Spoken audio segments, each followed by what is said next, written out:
നമസ്കാരം. താരസംഘടനയായ അമ്മയെ ഇത്തവണ എല്ലാ അർത്ഥത്തിലും വനിതകൾ നയിക്കും. പ്രസിഡന്റായി ശ്വേതാ മേനോനും ജനറൽ സെക്രട്ടറിയായി കുക്കു പരമേശ്വരനും എത്താനാണ് സാധ്യത. മോഹൻലാലും മമ്മൂട്ടിയും അടക്കമുള്ള മുതിർന്ന താരങ്ങൾ ശ്വേതയെയും കുക്കു പരമേശ്വരനെയും അനുകൂലിക്കുന്നുണ്ട്. ഈ സന്ദേശം താഴെത്തട്ടിലും നൽകിയിട്ടുണ്ട്. പ്രസിഡന്റ് തെരഞ്ഞെടുപ്പിൽ പത്രിക നൽകിയവരിൽ ദേവൻ ഒഴികെയുള്ളവർ തെരഞ്ഞെടുപ്പിൽ നിന്നും പിന്മാറും. അങ്ങനെ വന്നാൽ ശ്വേതയും ദേവനും തമ്മിലാകും മത്സരം. ജനറൽ സെക്രട്ടറിയായി ബാബുരാജ് മത്സരിക്കുന്നുണ്ട്. ഇതിനൊപ്പം കുക്കു പരമേശ്വരനും. ബാക്കി എല്ലാവരും പത്രിക പിൻവലിക്കാൻ സാധ്യതയുണ്ട്. മുതിർന്ന നടൻ രവീന്ദ്രനും പത്രിക നൽകിയിട്ടുണ്ട്. രവീന്ദ്രൻ പത്രിക പിൻവലിക്കുമോ എന്നതിൽ ആർക്കും വ്യക്തതയില്ല. അങ്ങനെ വന്നാൽ ജനറൽ സെക്രട്ടറിക്കായി ത്രികോണ പോരാട്ടം ഉറപ്പാകും. ഈ സാഹചര്യത്തിൽ മോഹൻലാലും മമ്മൂട്ടിയും എടുക്കുന്ന തീരുമാനം നിർണായകമാകും. കുക്കു പരമേശ്വരനെ ഇരുവരും പിന്തുണയ്ക്കും. ബാബുരാജിനെ തോൽപ്പിക്കാൻ കുക്കു പരമേശ്വരന് കഴിയുമെന്ന വിലയിരുത്തലാണിത്. സ്വാതന്ത്ര്യദിനമായ ഓഗസ്റ്റ് 15-നാണ് അമ്മയിൽ വോട്ടെടുപ്പും ഫലപ്രഖ്യാപനവും. ഈ സ്വാതന്ത്ര്യദിനത്തിൽ അമ്മയെ നയിക്കാൻ ശ്വേതയും കുക്കു പരമേശ്വരനും എത്തുമെന്ന് തന്നെയാണ് വിലയിരുത്തൽ. അതിനിടെ അമ്മയുടെ പെൺമക്കൾ എന്ന പേരിൽ ബാബുരാജ് അനുകൂലികൾ പുതിയൊരു ഗ്രൂപ്പ് ഉണ്ടാക്കിയിട്ടുണ്ട്. സ്ത്രീ വോട്ടുകൾ ബാബുരാജിന് അനുകൂലമാക്കാനാണിത്. പൊന്നമ്മ ബാബു അടക്കം ഇതിൽ അംഗങ്ങളാണ്. അതിനിടെ അമ്മയുടെ ഓഫീസിലെ കാർ പാർക്കിങ്ങും ചർച്ചകളിലേക്ക് വരുന്നുണ്ട്.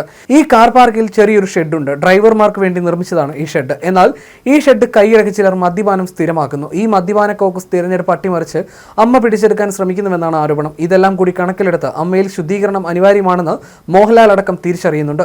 കുക്കു പരമേശ്വരനെ പോലെ കൊച്ചിയിൽ സജീവമായി നിൽക്കുന്ന ഉറച്ച നിലപാടുള്ള ഒരാൾ ജനറൽ സെക്രട്ടറിയായി വരണമെന്നതാണ് ലാലും മമ്മൂട്ടിയും ആഗ്രഹിക്കുന്നത്. അല്ലാത്തപക്ഷം ഇനിയും വിവാദങ്ങൾ ഉണ്ടാകും. ഭാവിയിൽ നടിയെ ആക്രമിച്ച കേസിലടക്കം വിധി വരുമ്പോൾ വനിതാ നേതൃത്വത്തിന് അതിനെ കൂടുതൽ നന്നായി പൊതുജനങ്ങളിലേക്ക് വിശദീകരിക്കാനും കഴിയുമെന്നാണ് വിലയിരുത്തൽ. ആ സമയത്ത് പീഡന കേസ് പ്രതികൾ അമ്മയുടെ പ്രധാന ഭാരവാഹിയായിരിക്കുന്നത് കൂടുതൽ പ്രതിസന്ധി സൃഷ്ടിക്കുമെന്നും വിലയിരുത്തലുണ്ട്. നാമനിർദ്ദേശ പത്രിക പിൻവലിക്കാനുള്ള സമയം ജൂലൈ 31 വൈകിട്ട് 3 മണിയോടെ അവസാനിക്കും. 4 മണിയോടെ അന്തിമ സ്ഥാനാർത്ഥി പട്ടിക പ്രസിദ്ധീകരിക്കും. പ്രസിഡന്റ് സ്ഥാനത്തേക്ക് ശ്വേതാ മേനോനാണ് മുൻതൂക്കം. ദേവൻ, അനൂപ് ചന്ദ്രൻ എന്നിവരാണ് മത്സരിക്കുന്ന മറ്റു 2 പേർ. പത്രിക നൽകിയെങ്കിലും ജഗദീഷും ജയന്ത് ചേർത്തലയും രവീന്ദ്രനും പിന്മാറി. അനൂപ് ചന്ദ്രനും പിന്മാറിയേക്കും. അനൂപ് ചന്ദ്രന് ട്രഷറർ സ്ഥാനത്തേക്ക് മത്സരിക്കാനാണ് താല്പര്യം. ഇത്തവണ വനിതാ പ്രസിഡന്റ് വേണമെന്ന സംഘടനയിലെ പൊതുവികാരവും ശ്വേതയ്ക്ക് അനുകൂലമാണ്. വനിതാ പ്രസിഡന്റ് വരട്ടെ എന്ന തരത്തിൽ പലരും അഭിപ്രായം പങ്കുവച്ചിരുന്നു. ശ്വേത ജയിച്ചാൽ അമ്മയുടെ ആദ്യ വനിതാ പ്രസിഡന്റ് എന്ന പദവിയും ഇവരെ തേടിയെത്തും. പത്രിക പിൻവലിച്ച രവീന്ദ്രൻ ജനറൽ സെക്രട്ടറി സ്ഥാനത്തേക്ക് മത്സരിക്കും. ആരോപണ വിധേയനായ ബാബുരാജ് ജനറൽ സെക്രട്ടറി സ്ഥാനത്തേക്ക് മത്സരിക്കരുതെന്ന് കൂടുതൽ താരങ്ങൾ ആവശ്യപ്പെടുന്നുണ്ടെങ്കിലും മത്സരിക്കുമെന്ന തീരുമാനത്തിൽ ഉറച്ചു നിൽക്കുകയാണ് ബാബുരാജ്. ഈ സാഹചര്യത്തിലാണ് കുക്കു പരമേശ്വരന്റെ സാധ്യത കൂടുന്നത്. ശ്വേതയും കുക്കുവും ഒരുമിച്ച് ജയിച്ചാൽ അത് താരസംഘടനയ്ക്ക് പുതിയൊരു ചരിത്രമാകും. ആരോപണ വിധേയരായ ആളുകൾ മത്സരിക്കുന്നുണ്ട് എങ്കിൽ അമ്മയിലെ അംഗങ്ങൾക്ക് അവരെ വോട്ട് ചെയ്ത് തോൽപ്പിക്കാൻ കഴിയുമെന്ന് നടൻ ദേവൻ പറഞ്ഞു കഴിഞ്ഞു. പ്രസിഡന്റ് സ്ഥാനത്തെ മത്സരത്തിൽ നിന്നും പിന്മാറില്ലെന്ന് അദ്ദേഹം കൂട്ടിച്ചേർത്തു. മോഹൻലാൽ പ്രസിഡന്റ് സ്ഥാനത്തേക്ക് വരുമെന്ന പ്രതീക്ഷയിലായിരുന്നു താനെന്നും അതില്ലെന്ന് കണ്ടാണ് താൻ മത്സരിക്കാൻ തീരുമാനിച്ചതെന്നും ദേവൻ പറഞ്ഞു. അമ്മയിൽ തെരഞ്ഞെടുപ്പുമായി ബന്ധപ്പെട്ട് ഇപ്പോൾ ഉണ്ടായത് ചെറിയ പ്രശ്നങ്ങളാണെന്നും അമ്മയേറെ തെറ്റിദ്ധരിക്കപ്പെട്ട സംഘടനയാണെന്നും ദേവൻ പറഞ്ഞു. തെരഞ്ഞെടുപ്പിൽ മത്സരിക്കുന്നവർ മാധ്യമങ്ങളെ കാണരുത് എന്ന് അമ്മയ്ക്കുള്ളിൽ ആരോ പറഞ്ഞു. അങ്ങനെ ആർക്കെങ്കിലും പറയാൻ സാധിക്കുമോ? എനിക്ക് പറയാനുള്ളത് ജനങ്ങളോട് പറയുക എന്നത് എൻ്റെ അവകാശമല്ലേ? സംഘടന തുടങ്ങിയ കാലം മുതൽ ഇങ്ങോട്ട് ആകെ 248 കോടി രൂപയോളം സമാഹരിച്ചിട്ടുണ്ട്. അതിലിപ്പോൾ അവശേഷിക്കുന്നത് ആകെ 8 കോടി രൂപയാണ്.